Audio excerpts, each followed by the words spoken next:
Good morning. If I understand correctly, and I may not, we are at the questions for section 14. Am I correct on that? That's where we ended out last class. All right. I watched the video. Billy did a great job last week. I appreciate his willingness to teach the class for me in my stead. And real quick, I want to make mention that I won't be here next week or next Sunday. I will be up in Northwest Alabama next Sunday, but we're leaving out Thursday to travel up to Henderson, Tennessee. I'm speaking at a conference with the Light Network. Um, and I'll be speaking on Friday and Saturday. And I'm going to try to make it to evening services, but I seriously doubt that, though, as far as I've got to travel on Sunday. So I may or may not be here. But I think John Gentry will be here on Sunday morning, and Jason Carter will be preaching in the evening. So you'll have two capable speakers here in the morning in my stead, and I look forward to hearing what they preach uh, this next Sunday. So we're at section 14, the burial of Christ's body in Joseph's tomb. We are at the question, so I guess what we'll do is we'll start with Billy this morning with question number one.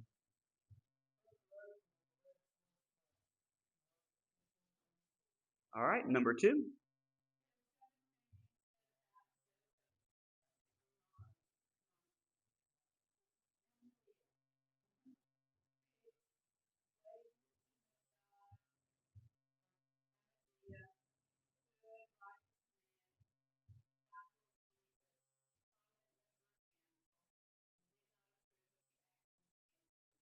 All right, number three.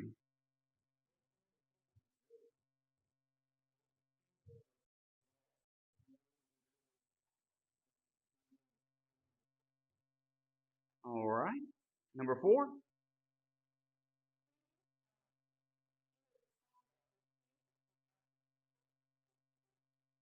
All right, the centurion. Number five.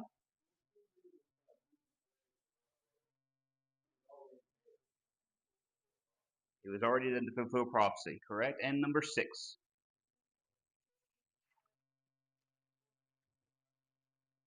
All right, blood and water. Number seven. All right, Nicodemus. And number eight.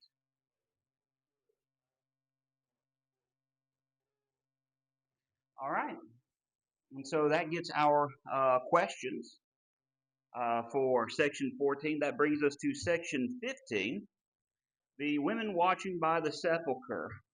And so we'll start out in Matthew chapter 27, verses 61 through 66, and I believe that would be Miss Maggie starting us out. Matthew 27, verses 61 through 66. Just three verses, and then we'll move to the next one.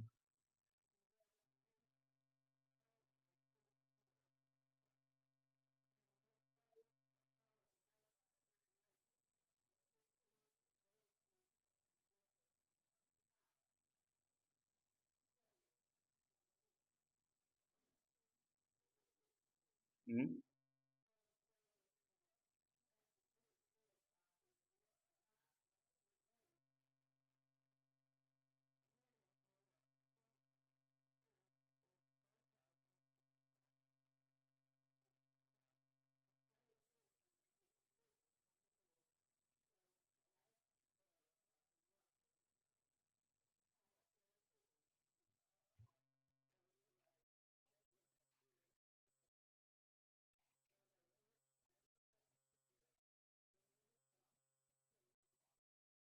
All right, Mark 15 and verse 47 will be our next verse. Mark 15, verse 47.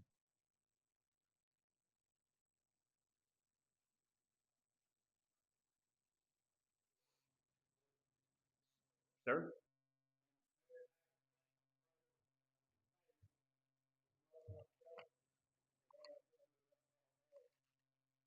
All right. And so now Luke chapter 23, verses 55 through 56. Luke 23, verses 55 and 56.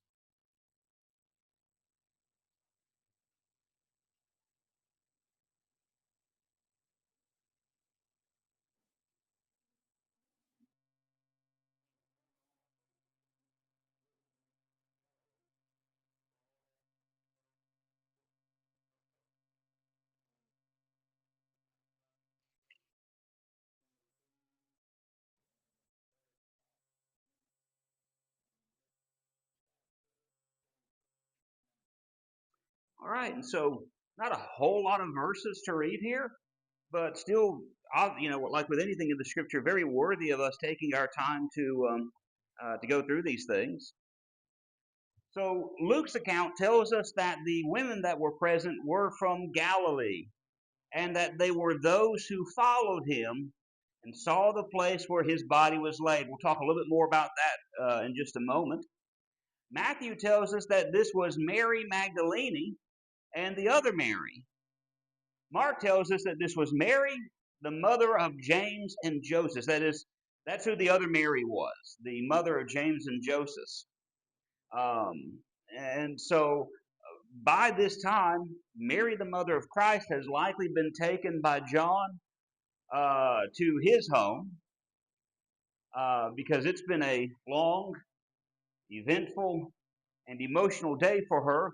She's probably nowhere near the scene at this moment. Um, Here's something interesting I find here is the fact that we have these ladies who were told who followed Jesus that they went to where the body was laid. Even in death, the faith of these women unwavering. And in their grief, they came to see the end, so to speak, and were told that they sit down by his grave for a small period of time. So we have this idea here that you have these individuals who are uh, strongly devoted to Jesus, even in this instance. One of the things that we're going to see here is that their devotion to a degree is even somewhat stronger than those who had been with him for years, learning of the kingdom and learning of righteousness and things of that nature. Uh, they had a strong faith. And that's something that I found in a lot of instances, even within the church today. I found that in a lot of instances you have a lot of strength found in the hearts of females, sometimes more so than you do males. And I'm not sure why that is. But again, here they are. They come to see this to the end. We're told about the next day here. The next day would refer to the Sabbath. Now, for us, this would be Friday night. But for the Jews, they reckoned that the next day occurred around the time of sundown. So, the as the Sabbath is approaching, they traveled home and they prepared to embalm the body later after the Sabbath and to rest. Um, and again, like I said, they weren't preparing for Sabbath or Saturday morning. The preparations were probably for the Passover. The first day of the Passover was commonly referred to as the day of preparation because all things were prepared on that day to be ready for the Passover to occur. But there are other preparations that need to be made, not just for the coming Passover, not just for the embalming of Jesus' body. The scene shifts away from these faithful ladies now to the enemies of Jesus. The chief priests, Pharisees, and Pilate are holding a meeting together. And I can't help but wonder what might have been going through the back of Pilate's mind while this meeting is occurring. Because up to this point, these chief priests have been kind of a thorn in his side with everything that's occurred concerning the trial of Jesus, his crucifixion, and things of that nature. I kind of can't help but wonder what's going on in the back of his mind as he's dealing with all of this. And think about everything that the chief priests had been involved in up to this point. They took counsel. That is, they've gone through the planning process of how they might put Jesus to death. They hired Judas, in essence, to turn him in, and it just so happened that Judas took care of himself. They don't have to worry about Judas anymore. He's dead. They sent a band of soldiers to find Jesus, along with the help of Judas, and to take him captive. They hired false witnesses to speak against Jesus. They even helped move the crowd to cry out for the release of Barabbas rather than the release of Jesus. They rigged the trial in such a way that Jesus had to be condemned to death. They were even traveling with him as he heads to the place of the cross. They mocked him, wagged their heads, and said, "He saved himself, let him save others." Surely God loves this person. God has such, favor for this individual. God will certainly let him down. No, no, hold on. He's calling for Elijah. Maybe Elijah will take him down from the cross. So they mocked him that entire time. They watched him die, hearing him make statements such as, my God, why have you forsaken me? Mother, this is your son. Son, this is your mother. I thirst.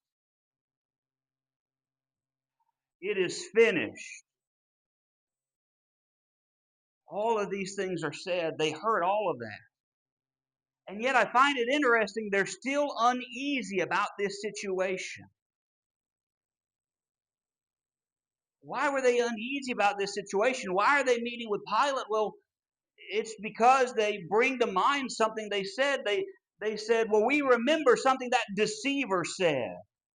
And I find it funny here, they can't even mention Jesus by name. They refer to him simply as the deceiver. That is, he's, at least in their minds, was one who had deceived the Jewish people. And part of his so-called deception was that while he was living, this deceiver made a wild claim. What was that claim? After 3 days, I will rise again. And they made it sound as if this was this public statement that he constantly went around during his public ministry saying, I'm going to die, and in 3 days, I'm going to rise again. There's a problem with that. He never outright said that during his ministry. Now, he did express this idea to his disciples. In Matthew 16, verse 21, we read, from that time forth, Jesus began to show unto his disciples how he must go into Jerusalem and suffer many things of the elders and chief priests and scribes, and be killed and be raised again the third day. So my question is, how do you think the elders or the chief priests knew about this? How do you think they had this information in mind? What do you think? It may very well be that Judas told him that, you know, when we read through the gospel, well, let me put it like this. When we read through the Bible, we don't read every single thing that happens. God tells us the important things. Um, I think it's Deuteronomy 29, verse 29, where God tells the children of Israel that the secret things belong to the Lord our God. But the things that they did have, the things they did know, were written so that they could do the will of God and so that they could essentially be saved. You know, that's kind of the gist of what's in 29:29. Even the same is true when we get to the later portion of John's writings. John's going to point out the fact that not everything that occurred in the instance of Jesus' life or even in his death was written, but the things that were written so that we could believe and that everlasting life could be ours. We could be saved. So it could very well be the case that although we don't have it written down or recorded for us, Judas may have taken the time in discussing these things to tell the elders, or the chief priests rather, These are the things that Jesus is teaching. These are the things that he's told us. He's mentioned the fact that he's going to suffer, he's going to die, and 3 days later he's going to rise from the dead. So that's one thought. The other thought that I've read is that some think they may have put two and two together from some of Jesus' teachings concerning Matthew 12, verse 40, John chapter 2, verse 19, where Jesus compares himself to Jonah or makes reference to this temple. We're not told which. Either one of these could be a possibility. Now, personally speaking, and personally won't do anything as far as to save you, I hold to the former idea. I think Judas may have said something. I think Judas probably let them know about the teachings. He probably let them know who the other disciples were. He probably spilled the beans. Um, but I will say this. If they had put two and two together, they remember the teachings of Jesus. But as we progress further to the events that happened after the death of Jesus, his disciples did not. Because remember, a little bit from now, Peter's going to look at the disciples and go, I'm going fishing. And that's essentially his way of saying, I'm going back to that former life of mine. Well, with this in mind, they asked Pilate for assistance. The chief priests or the chief priests knew where he was buried. They knew what he was buried in. They knew of its location. They understood what had happened concerning Joseph and how Joseph had the body buried, where it was buried, all of that. And as such, their request to Pilate is, I want you to have guards in front of that tomb, just in case, at least until the third day. This request was not made from the time that they made the request, but from the time that Jesus died. And I think their reasoning may be like threefold. Two reasons actually stated by the chief priests, one that's not stated. The first reason is the chief priests say, well, the disciples might come and try to steal the body by night. Let's forget for a moment that the disciples were too timid, that they had already denied Jesus. Peter had denied Jesus 3 times. We're going to forget about that just for a few moments. But the disciples might come and try to take the body away. And if the body goes missing, people might think that he's risen from the dead. Or the disciples could continue preaching, even though he's not on the scene. They could say he's up in heaven and they've got the body stashed away somewhere else. That's how the chief priests viewed this. A second reason, and this is not mentioned, but in my studies, this is a possibility. It might be the case that the chief priests, or rather, John Gill thinks that the chief priests may have intended on parading the dead body around to let people know that Jesus had not risen from the dead.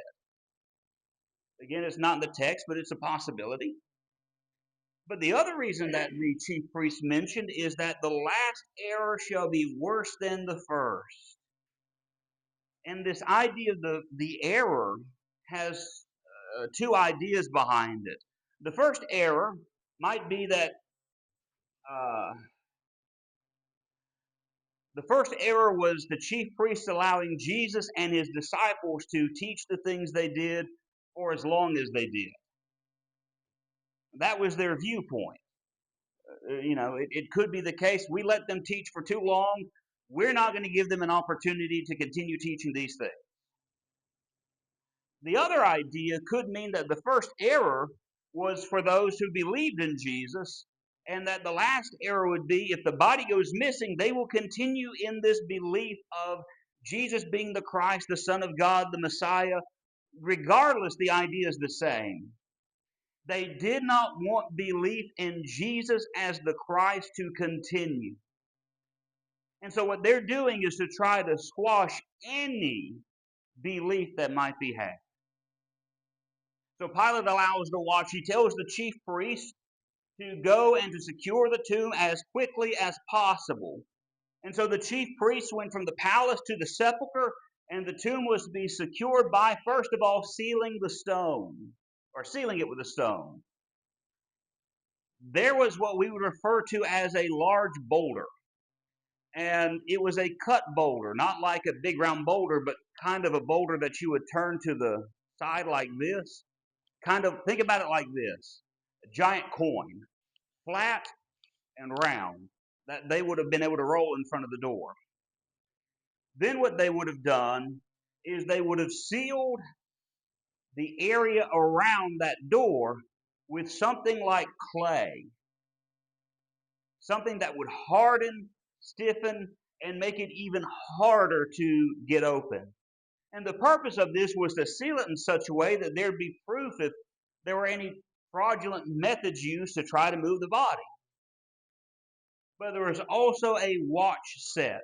Soldiers were set to guard the tomb. And to be honest with you, anyone that tried to steal the body, the moment they saw those soldiers with their swords and their shields, armor, and what have you, probably scare them away before they had the opportunity to even really get committed to this plan.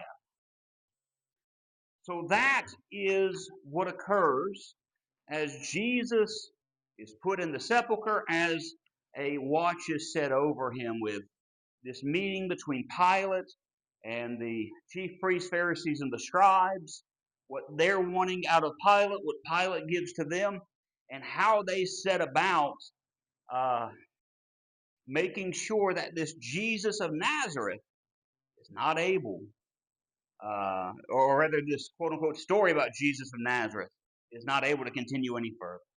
Any thoughts or comments before we move on to the question? All right. If not, uh, question number one.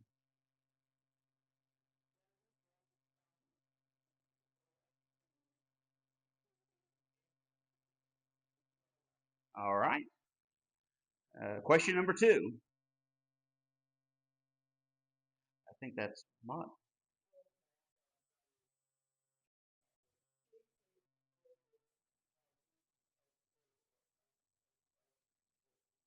All right. Number three.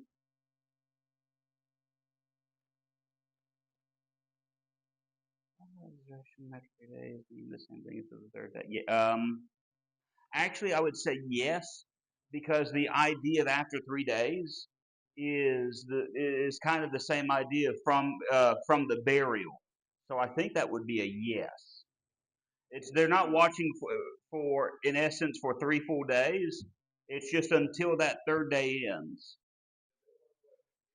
Yeah,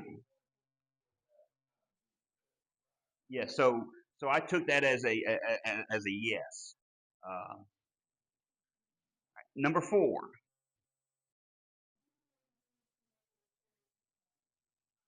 Pilot, and number five. I think Miss Sharon.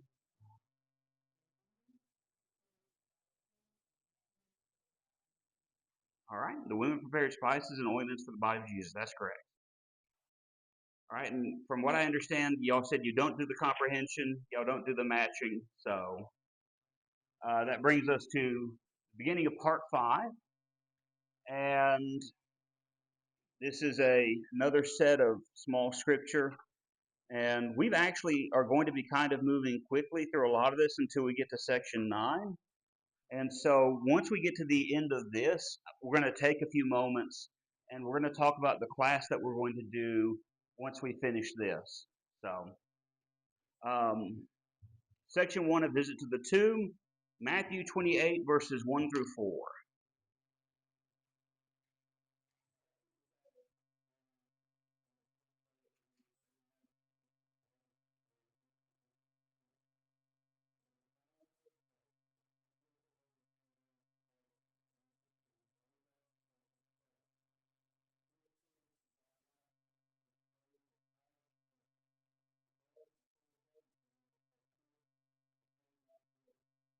All right, Mark 16, verse 1.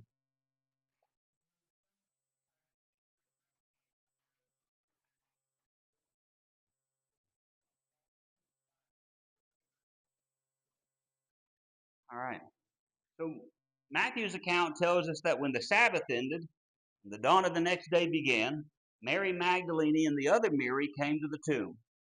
Mark's account is just a little bit more detailed to us in the fact that we're told this was Mary Magdalene, Mary the mother of James, and Salome. And Salome, if you remember, was thunder. You know, James and John were referred to as the sons of thunder. I think that's who the thunder was. Because she's the one that's like, I want my son sitting at, the right hand and the left hand of your throne in the kingdom. I should think she was the thunder. That's just me personally, though. But she was the mother of James and John. These ladies came with sweet spices. Now, the King James tells us they came to anoint Christ. This would be something similar, and I say similar, to our process, kind of not quite embalming, but it's the best I've got. What they would do is they would take these spices and they would put them around and on the body because these had a sweet smell to them. And the reason why they did this was, have you ever been next to or close to the body of a dead animal? How could you first tell you were close to the body of a dead animal? You could probably smell it before you could see it. Or in some instances, when you're driving by, that whiff comes into your vehicle and you realize, well, I was close to something. They did it for the process of making sure the body didn't continue to just stink and stink and stink while it was in the process of decay. And they would do this while the body decayed to the point where they could take the bones and kind of place them up in a different spot of the sepulcher. So that's why I say it was kind of like embalming, but not quite the same. We embalm to keep the body from stinking, but also to keep the body from the process of quickly decaying. We're told that there was a great earthquake. The Greek word is seismos, and it's where we get our English word. We talk about seismic activity, where we get our English word. But there's some questions as to what this earthquake was. There are some that believe that this was an actual earthquake, that there was, at least in that area, the earth shook, which could be a possibility because even the day that Jesus died, what do we read about? Even to the point that it rent the curtain in that separated the holy place from the most holy place. Others like to think that maybe something else is intended here because the word seismos actually has two ideas behind it. One is the idea of what we would think of as an earthquake. One of them would be the idea of a great commotion. You kind of think about the idea of, I'm trying to think of a good way to put this. If someone in this church building were to suddenly just pass out, there would kind of be a commotion, a panic, because someone here is hurt. We got to get them help, right? That's kind of the idea that's presented, that there's a bit of panic. And I'm going to say it could be either. It could have been an earthquake, or it could have been a panic among the two Roman guards. And I'll explain why I say that here in just a moment. An angel of the Lord descended down from heaven. He rolled the stone back from the door and sat down. Put yourself in the position of a Roman soldier for a moment. You're standing guard. You're not expecting to see any of those disciples. If you do, you're ready for them. And you're ready to strike them down at a moment's notice when all of a sudden this bright light shines down from the sky. And you notice that it starts getting brighter and brighter, and you look up to it, and that bright light is heading towards you. I don't know about you, but that might cause me to have a bit of a panic, a bit of commotion. Not only that, but we're told here that his countenance. Now, we often use the word countenance to talk about the face. Someone's expression, or even the complexion, or your countenance is pale. But the word countenance in the Greek language refers to the whole body. So the whole body of this being is as bright as lightning. It's shining, it's bright, and it's heading this way.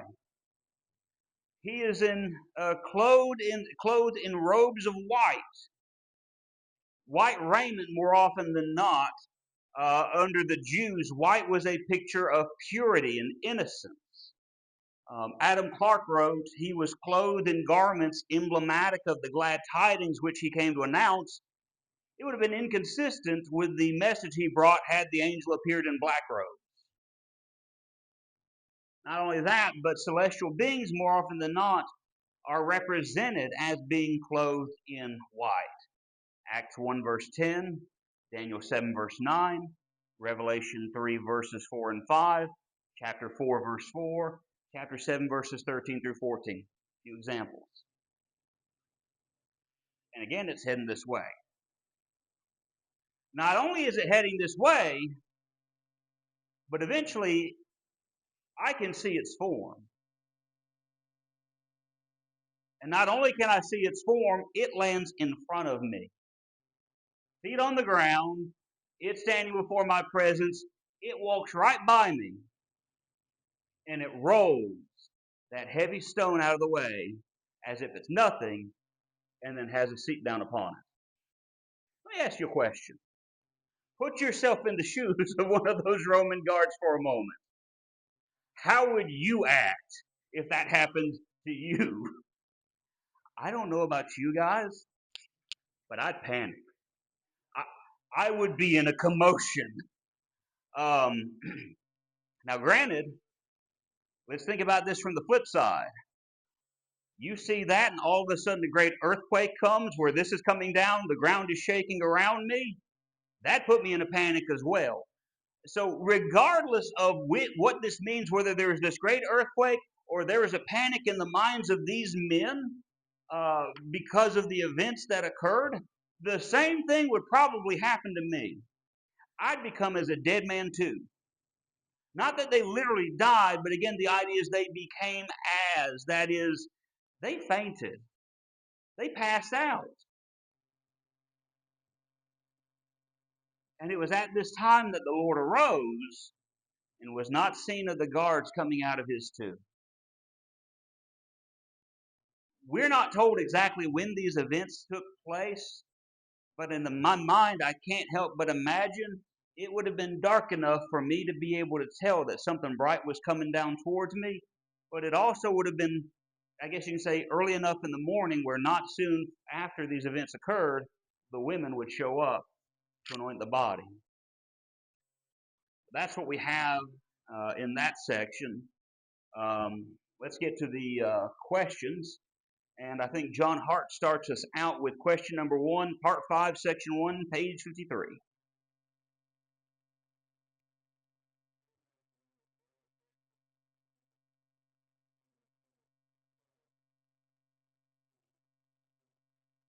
That's correct. Number 2.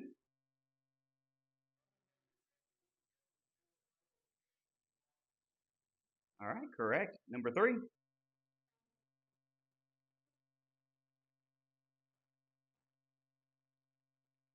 All right. Number 4. All right. And number 5.